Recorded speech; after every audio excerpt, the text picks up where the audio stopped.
Vamos ler juntos então Mateus capítulo 6, versículos 9 ao 15.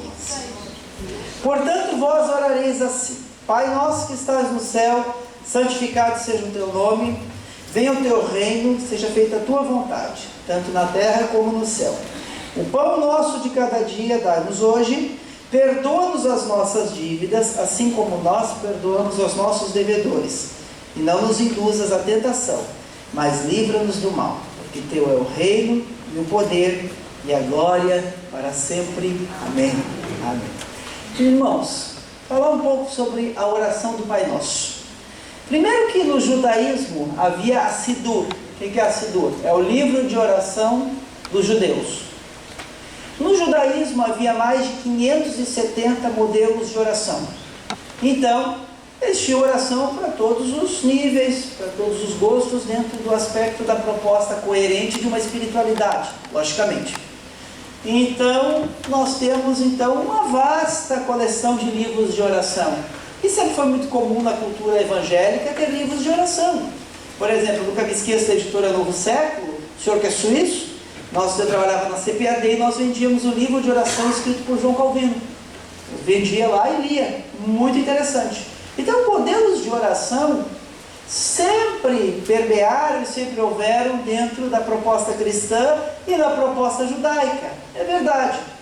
Nós temos, por exemplo, a Shemé Israel, que significa 18 modelos de oração em hebraico, que os judeus oravam voltados para Jerusalém.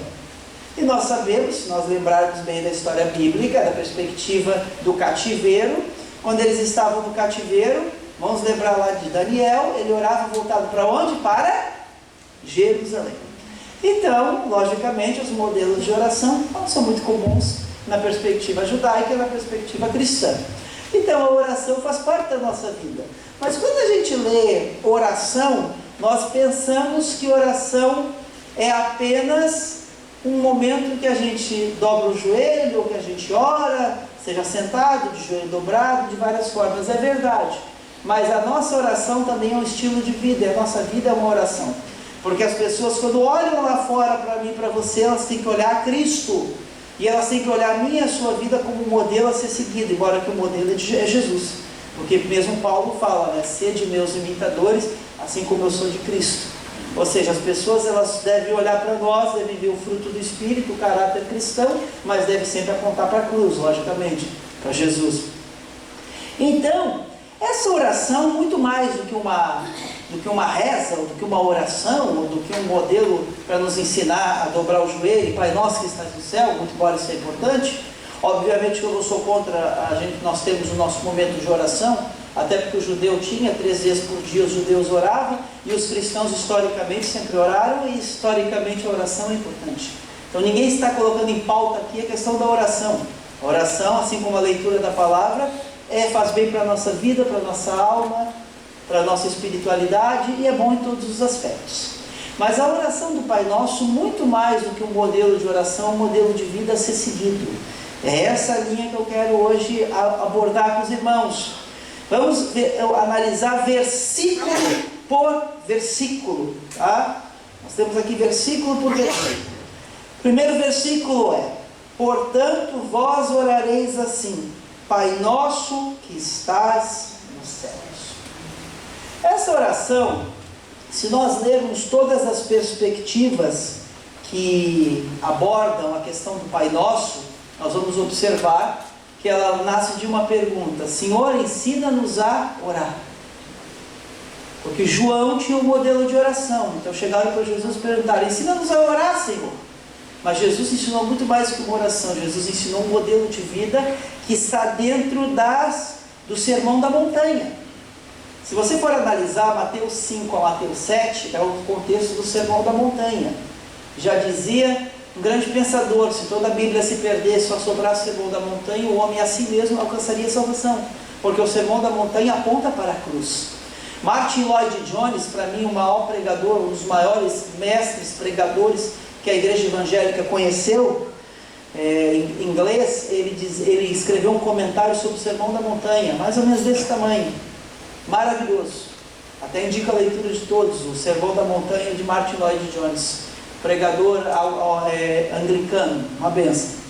já faleceu, mas foi do século passado, do século XX. Então, meus irmãos, vós orareis assim: Pai nosso que estais nos céus. O que isso nos traz a lembrança?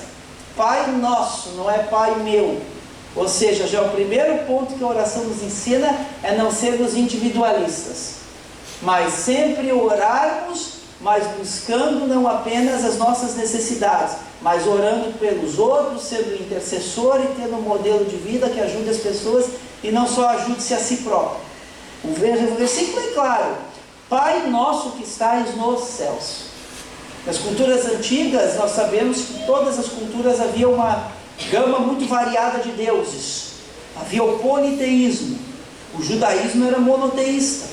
Mas mesmo no entendimento monoteísta, de que se tem que se adorar a um só Deus, e esse é o entendimento correto, é o entendimento que nós como cristãos acreditamos, só que o nosso entendimento, mesmo sendo monoteísta, mesmo crendo na crença em um só Deus, que no nosso entendimento é a crença correta, nós devemos também ter essa crença de um modo correto.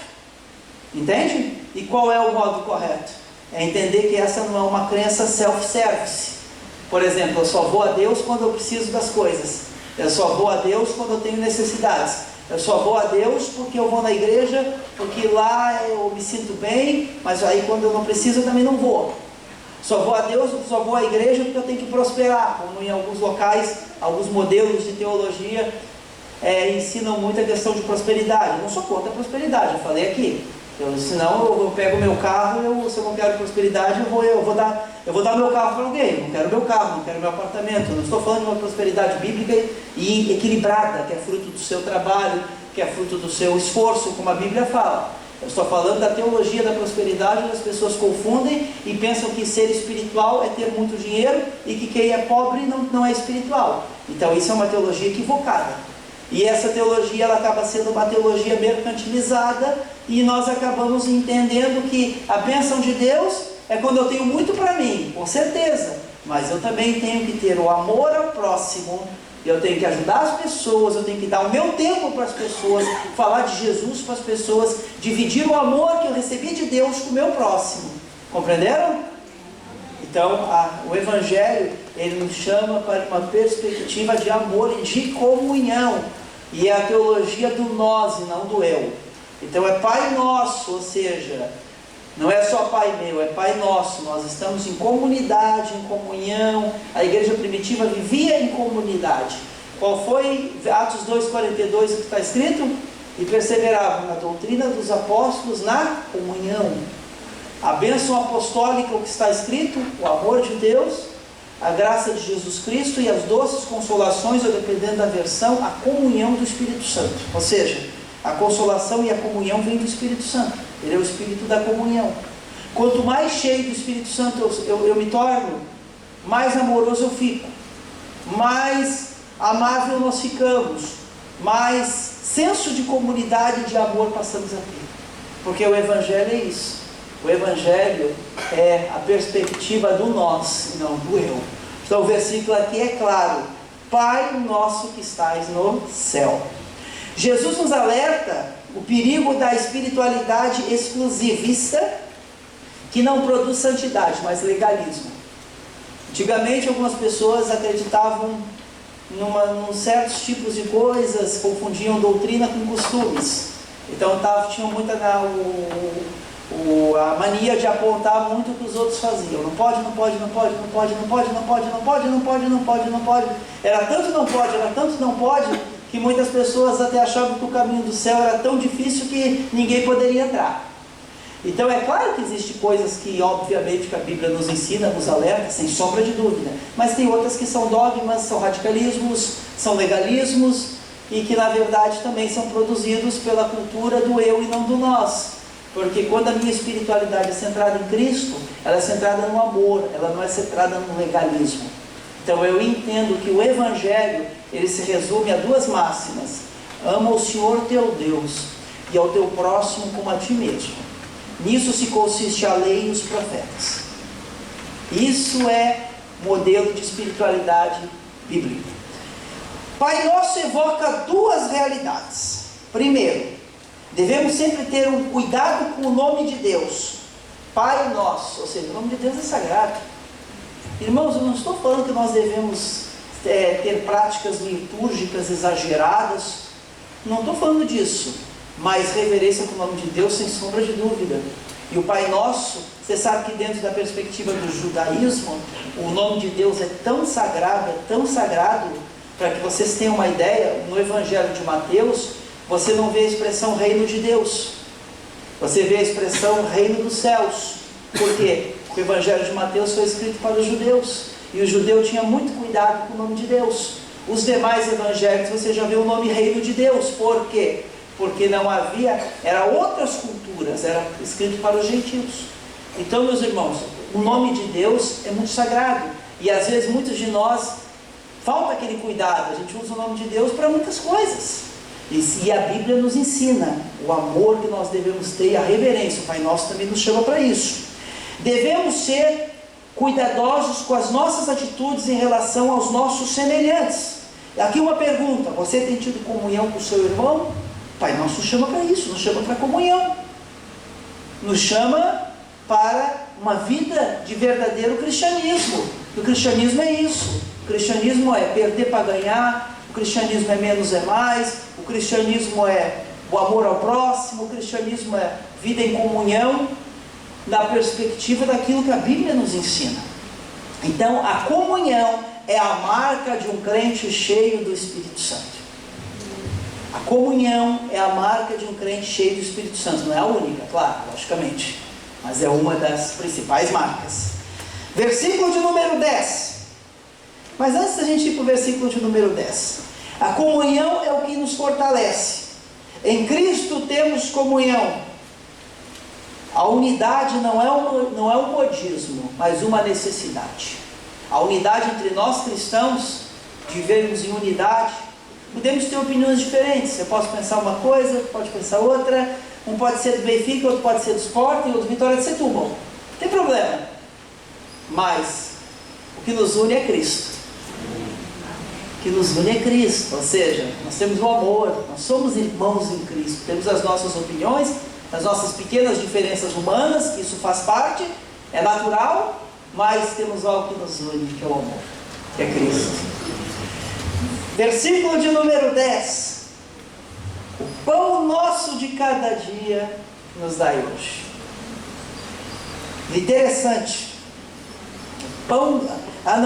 Desculpa. Venha o teu reino. Eu li o 11, desculpa. Seja feita a tua vontade, tanto na terra como no céu. Venha o teu reino. Primeiro é a compreensão de que o Pai é nosso, não é meu.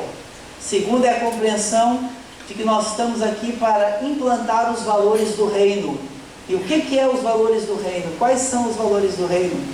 Romanos 14, 17 nos dá uma pista, nos dá um entendimento, nos aponta para a perspectiva dos valores do reino. O reino de Deus não é comida nem bebida, mas paz, alegria e justiça no Espírito Santo. Pense comigo, o reino de Deus não é comida e nem bebida, mas paz, alegria e justiça no Espírito Santo. Ou seja, a gente não vai sair também daquela tá vendo? A gente então não pode buscar nada dessa vida, porque o texto é claro, o reino de Deus não é comida nem bebida, não é isso que o texto está querendo falar. O que os textos bíblicos sempre apontam é contra aquilo que domina a nossa alma, aquilo que domina a nossa vida, aquilo que nos afasta de Cristo. Não significa que você tem que ser uma pessoa conformada, uma pessoa que acha que não precisa prosperar, uma pessoa que acha que não precisa se aperfeiçoar, buscar uma nova oportunidade, fazer uma faculdade, procurar uma qualificação profissional melhor. Isso não é pecado, isso é bênção, não está errado. O errado é quando nós substituímos os pães pelas pedras. Compreenderam? Quando nós substituímos as coisas de Deus e tiramos elas do nosso coração e botamos as nossas vontades pessoais maiores do que as coisas de Deus e deixamos as coisas de Deus de lado, e as coisas de Deus não têm mais valor, não vou mais na igreja, não quero mais saber das coisas de Deus, só quero buscar prosperar. Aí a gente acaba entrando no entendimento errado. Eu só vou para a igreja porque Deus vai me abençoar bastante financeiramente.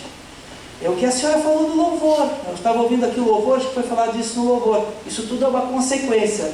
Não lembro da frase, mas eu estava... Um acréscimo, isso mesmo, são acréscimos. Esses acréscimos vêm, irmãos. Mas antes desses acréscimos, buscar em primeiro lugar o reino de Deus e a sua justiça.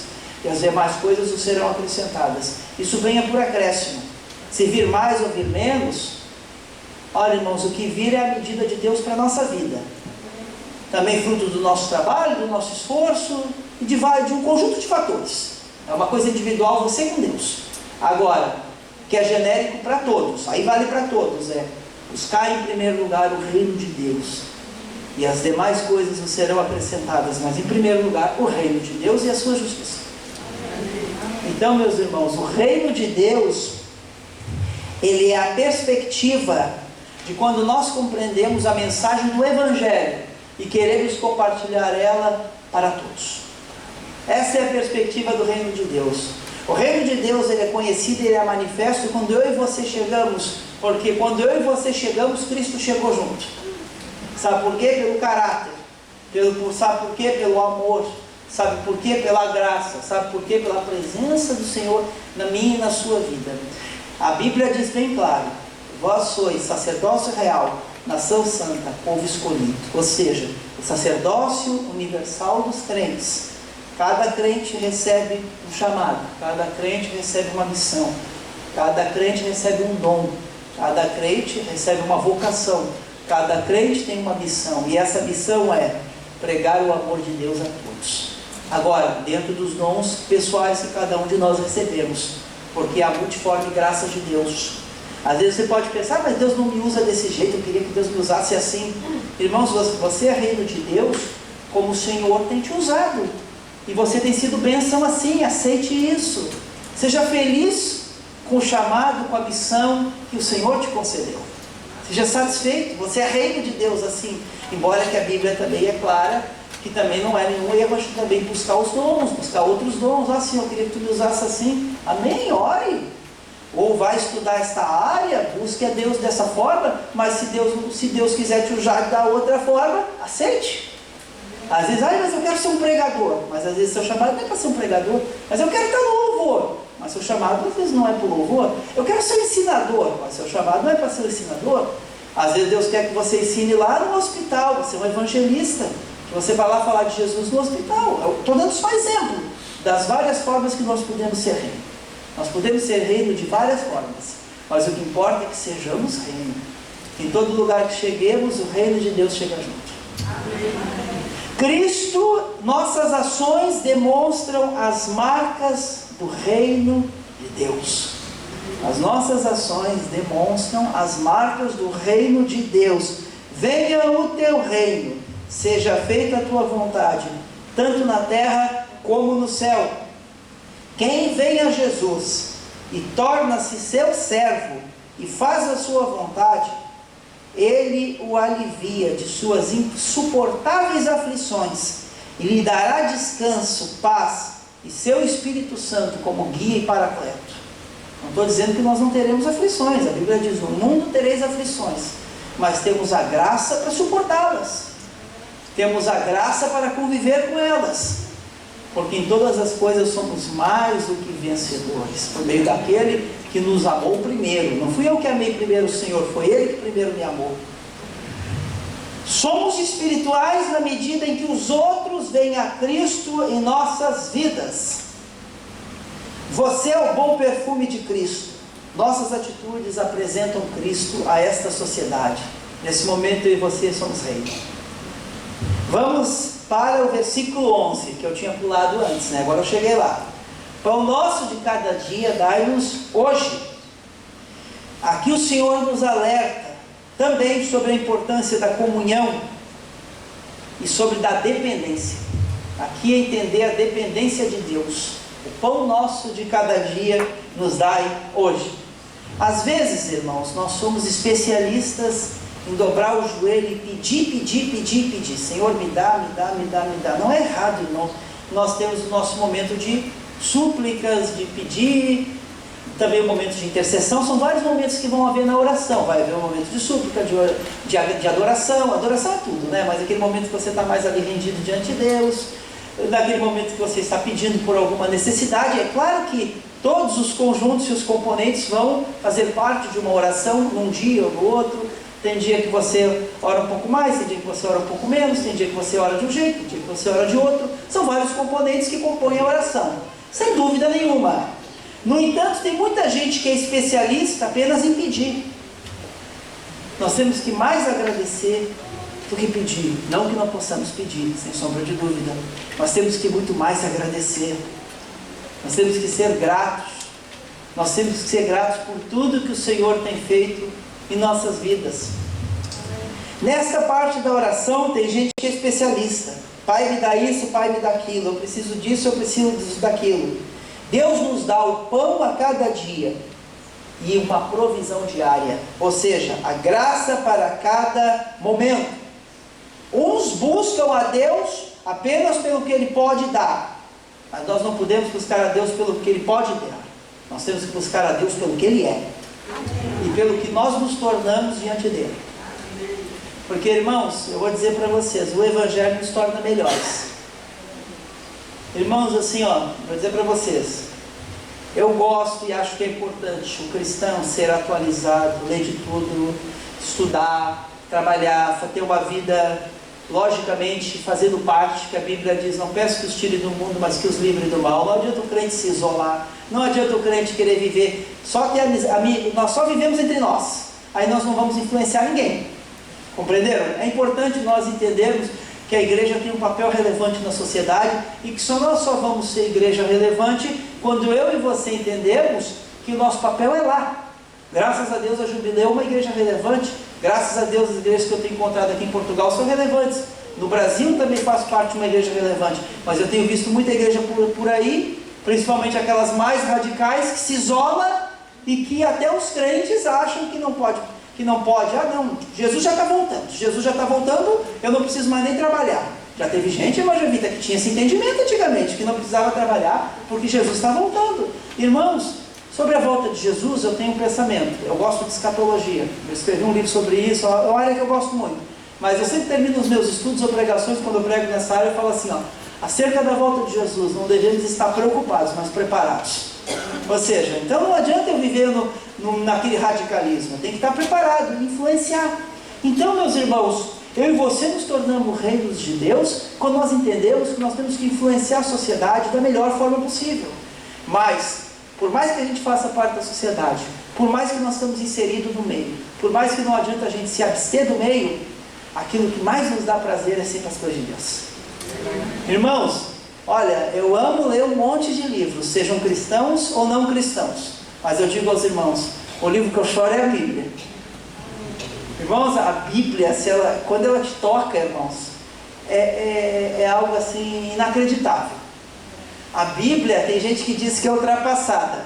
Para mim, a Bíblia é cada vez mais atual. A Bíblia, quando eu leio ela, eu leio a sociedade. Quando eu leio ela, eu já estou entendendo. É só ler a Bíblia, está tudo lá, meus irmãos. A Bíblia, se a gente não tiver alegria para falar da Bíblia, irmãos. Eu estava falando esses dias com meu irmão. Eu vou ficar preocupado comigo o dia que eu não tiver mais alegria de falar da Bíblia.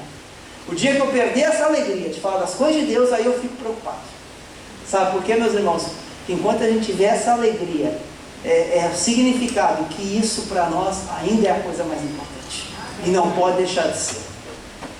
Então, meus irmãos, versículo de número 12. Para nós terminarmos, uma pergunta, tem mais quantos minutos? Eu gosto de ser bem certinho com o meu horário. Mais uns 5? Mais 10. Mais 10? Eu gosto de ser bem certinho com o meu horário, porque eu entendo o seguinte, irmãos. Eu sei que a Jubileu é uma igreja equilibrada, mas em alguns lugares onde existe um pessoal um pouquinho mais assim, mais voltado assim para um ultra-pentecostalismo, não para o pentecostalismo moderado. A igreja que eu faço parte do Brasil também é moderada nessa área, mas tem outras igrejas que não são tanto. Aí o pessoal leva o culto até 2 da tarde. Não, levei o culto até 2 da tarde porque Deus tomou um ambiente e fomos até 2 da tarde. Não, irmãos, espera aí, será que os irmãos não têm um compromisso? Então a Bíblia diz que tem ordem, então nunca vou passar do horário, por isso que eu perguntei o horário. Vamos lá, meus irmãos. Versículo de número 12. Perdoa-nos as nossas dívidas, assim como nós perdoamos aos nossos devedores. O Evangelho é perdão, irmãos. Ou seja, eu entendo que é Pai nosso, não é Pai meu. Eu entendo que eu estou aqui para implantar os valores do reino de Deus. Eu entendo que eu tenho que ser dependente do Senhor, por isso que é o pão nosso de cada dia. Eu também entendo que eu tenho que perdoar. Porque se eu quero comunhão com o meu próximo, se eu quero a bênção do Senhor, se eu quero ter uma espiritualidade genuína, bíblica, logicamente eu tenho que entender o perdão. Não adianta, vou dar um exemplo, eu tomar uma ceia e não perdoar o irmão. Não significa que eu não possa ter momentos que eu fiquei um pouco triste com o irmão, uma coisa logicamente que não gerou uma raiz de amargura, mas foi um entristecimento normal. Às vezes um se entristece com o outro, mas com o passar do tempo a gente se perdoa, a gente se conserta. Sabe por quê? Porque o Evangelho é isso. O Evangelho é perdão, meus irmãos. A coisa mais linda no Evangelho é o perdão. Isso o mundo nunca vai entender. O mundo nunca vai entender, porque no mundo, quando a gente diz o mundo, é aquelas pessoas que não nasceram de novo, e no mundo todos estamos, irmãos. Isso é uma linguagem que nós chamamos de linguagem evangeliquez, é uma linguagem nossa evangélica. Mas se nós formos analisar, no mundo todos estamos. Mas estamos querendo dizer aqueles que não tiveram ainda o entendimento e não nasceram de novo, não aceitaram Jesus. Para essas pessoas, perdoar é uma coisa utópica, é uma coisa de gente fraca, é uma pessoa de gente que não quer crescer na vida. Mas para nós não. Para nós o perdoar é uma necessidade. Para nós o perdoar é essencial. Para nós o perdoar é uma doutrina. Para nós o perdoar é um fundamento. Nós entendemos que se nós perdoamos, nós estamos imitando o nosso mestre. Porque Jesus nos deu o exemplo. Se Jesus nos deu o exemplo, assim temos que praticar. E o texto é claro: perdoa as nossas dívidas, assim como nós perdoamos aos nossos devedores. Ou seja, nós temos que sempre praticar o perdão. Versículo de número 12, que eu já li, diz assim: o perdão é a base da vida cristã. Muitos querem ser prósperos em Deus, mas se esquecem que para sermos perdoados temos que perdoar. Para que sejamos abençoados, temos que aprender a liberar perdão. Jesus quer nos mostrar que devemos ser misericordiosos e, acima de tudo, devemos olhar as misericórdias de Deus para conosco, lembrando que as misericórdias do Senhor são a causa de não sermos consumidos. Está no texto bíblico. Temos que ser misericordiosos, porque assim o Senhor foi conosco. Jesus morreu na cruz do Calvário para nos dar um exemplo.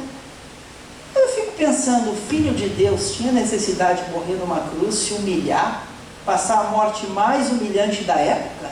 Ele fez isso por mim e por você. Foi a morte que trouxe vida. Jesus se humilhou na cruz, se fez sacrifício pascual para que eu e você tivéssemos vida e vida em abundância. Então eu e você temos que entender que o mínimo que nós podemos fazer é perdoar o nosso semelhante. O mínimo que nós podemos fazer é amar o próximo. O mínimo que nós podemos fazer é tentar ser um pouquinho parecido com Jesus. É isso que a oração do Pai Nosso nos ensina. A oração do Pai Nosso é um caminho de espiritualidade que nos aponta para ser parecido com Jesus.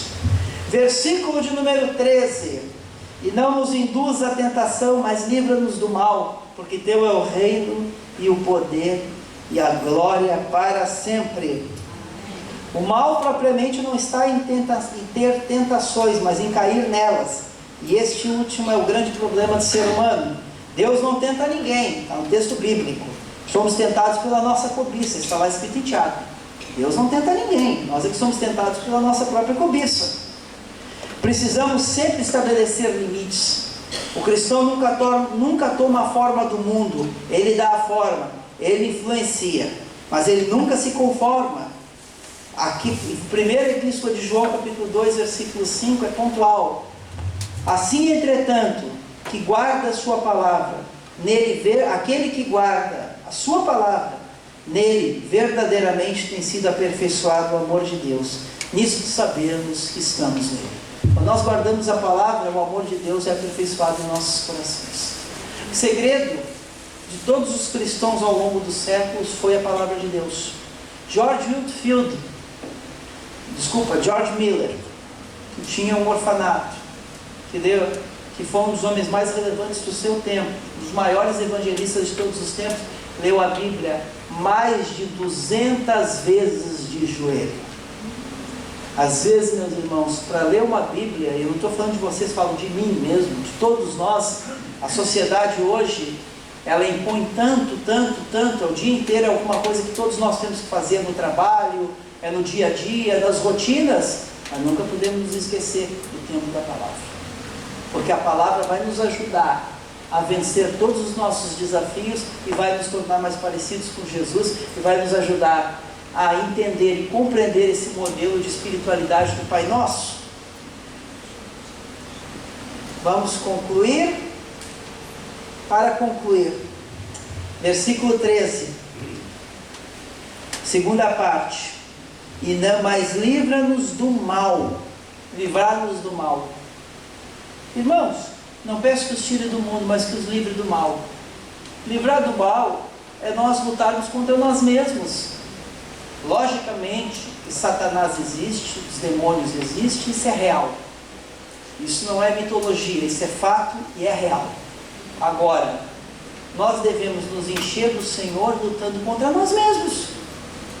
Porque a Bíblia é clara: sujeitai-vos a Deus, resistir ao diabo e ele fugirá de vós. Mas primeiro é sujeitai-vos a Deus, ou seja, eu e você temos que lutar diariamente contra nós mesmos. É contra o nosso eu. E nos tornarmos mais parecidos com Jesus. Porque tudo o que precisamos para ser felizes, Jesus já conquistou para nós na cruz do Calvário. Foi na cruz que Ele verteu o seu sangue, para que eu e você fôssemos livres de toda a condenação do pecado. Sobre essa questão de mal, certa feita chegou na CPAD, eu trabalhei na CPAD, que é a capuda aqui, trabalhei 3 anos na CPAD, 2 anos e pouco. Foi lá que nasceu a minha paixão por livros evangélicos. E aí, chegou um moço, ele estava um jovem, né, que a gente usa essa expressão no Brasil, e ele era muito novo, estava novo convertido, e queria pregar, e queria fazer a diferença, e estava muito assim, eu vi que ele estava, graças a Deus, naquilo que as pessoas chamam de primeiro amor, estava bem empolgado, só que ele estava lendo uns livrinhos assim, de muita espiritualização, não de espiritualidade, espiritualização, aqueles livrinhos que te ensinam a ver demônio em tudo. Os livros de uma autora americana, que eu não vou falar o nome, que é uma médica muito famosa, quase todo mundo conhece. Aí no Brasil muita gente leu, e muita gente que leu acabou assim espiritualizando tudo, vendo demônio em tudo. Isso é muito perigoso, sabe, irmãos? Porque a gente não pode espiritualizar tudo, a gente tem que ter o equilíbrio. Compreende? Tem que ter o equilíbrio. E estava faltando equilíbrio para esse moço. É o Júlio o nome dele. Ele me autoriza a dar o testemunho, porque ele também dá o testemunho de ele prega, hoje é um pregador. Aí o que aconteceu? Eu disse: ô Júlio, faz o seguinte, ao invés de você ler um livro dessa autora, dessa médica, não estou dizendo que ela não tem o seu valor, não estou desmerecendo ela, não é isso, mas acho que esse livro é um pouquinho forte para você está começando na fé. Quando você tiver mais maturidade, aí você lê, aí você vai saber comer o peixe e jogar fora a espinha. Aquilo que é bom você pega, aquilo que é ruim joga fora. Tem que ter discernimento. Hoje você não tem discernimento para ler esse livro. Faz o seguinte, eu não usei essas palavras, eu nem lembro o que falei, eu sei que foi mais ou menos nesse sentido, estou aqui ilustrando. Mas eu disse: Júlio, faz o seguinte, lê um livro, As Grandes Doutrinas da Bíblia, de Raimundo de Oliveira. É um pastor, que acho que é até lá do Maranhão, o pastor Raimundo de Oliveira, autor da CPAD, que já morreu recentemente. O que aconteceu? Ele leu o livro As Grandes Doutrinas da Bíblia. Voltou um ano depois, me agradeceu. Ele disse: olha, Orlando, tu nem imagina... Olha, todos os meus amigos que estavam lendo o livro daquela autora, a maior parte ou está desviado, ou ficou meio assim, meio fanático demais. Poxa, e tu me indicou para mim ler um livro de doutrinas bíblicas, isso me fez tão bem. Hoje eu estou indo na escola dominical, hoje eu sou, depois virou professor de escola dominical, professor de teologia, pregador e uma pessoa relevante. Agora, se ele fosse para aquele livro, vai que tudo bem, Deus abençoasse ele conseguisse achar o caminho. Mas poderia se fanatizar. Então, meus irmãos, quando é se livrar do mal, não é ver demônio em tudo. Se livrar do mal é numa luta equilibrada. O mal existe sem sombra de dúvida, mas nós não devemos espiritualizar tudo. Nós temos que lutar contra o mal, se tornando mais parecidos com Jesus. Amém. E essa é a perspectiva cristã. Amém. Meus irmãos, Deus quer ser o Senhor de nossas escolhas e principalmente de nossas vidas. Uns buscam a Jesus como Salvador. Eu e você temos que buscar a Ele como nosso Senhor. Amém. Agradeço pela oportunidade, em nome de Jesus, que Deus abençoe a todos.